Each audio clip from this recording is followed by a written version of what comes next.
Imagine this: a clear autumn night, a university campus buzzing with energy. People gathered, eager to hear a prominent voice. Then, a sudden horrifying sound, a moment that shatters the peace and rips through the fabric of a nation. On September 10th, 2025 at Utah Valley University, that moment became a stark reality for Charlie Kirk, the founder of Turning Point USA. A single gunshot, and suddenly a figure who had inspired millions and infuriated just as many was gone. This wasn't just another tragedy. This was something different, something that immediately made us all ask, what just happened? And more importantly, why? Was this a calculated political hit? Or something far, far more complex, lurking in the shadows of our polarized world?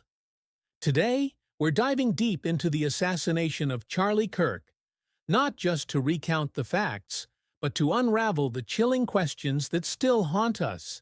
The details that emerged in the hours and days following that horrific night sent shockwaves across America. Reports flooded in of a lone gunman, the chaos, the desperate attempts to save Kirk. It was a scene of unspeakable terror. And as the initial shock began to subside, a name started circulating. Tyler Robinson, a 22-year-old, young, angry, and now accused of one of the most high-profile political killings in recent memory. The political world, already a tinderbox, immediately erupted. Condemnation poured in from all sides, right, left, center. But beneath the surface of shared grief, a more insidious narrative began to brew. Governor Spencer Cox of Utah quickly pointed fingers, suggesting Robinson was deeply indoctrinated with leftist ideology. President Trump, never one to mince words, openly called for the death penalty. But here's a thought. When an act of violence occurs, especially one so politically charged, how quickly do we jump to conclusions? Do we seek justice, or do we seek validation for our pre-existing beliefs? So, who is Tyler Robinson, the man now at the center of this firestorm? Early reports paint a picture of someone deeply entrenched in online political discourse, allegedly critical of Kirk's conservative views. Now, let's pause for a moment. This isn't just about the act itself, it's about the motive.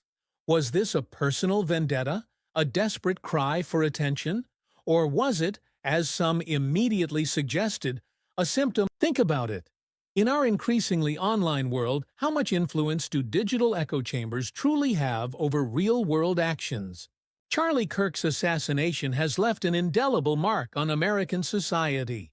It's a chilling reminder of the fragility of peace and the very real dangers of political polarization.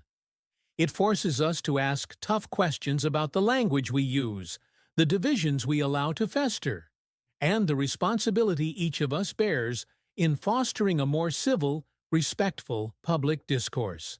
This isn't about agreeing on everything.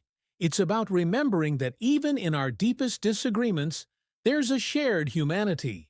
It's about recognizing that words have power, and that unchecked anger on any side can have devastating consequences.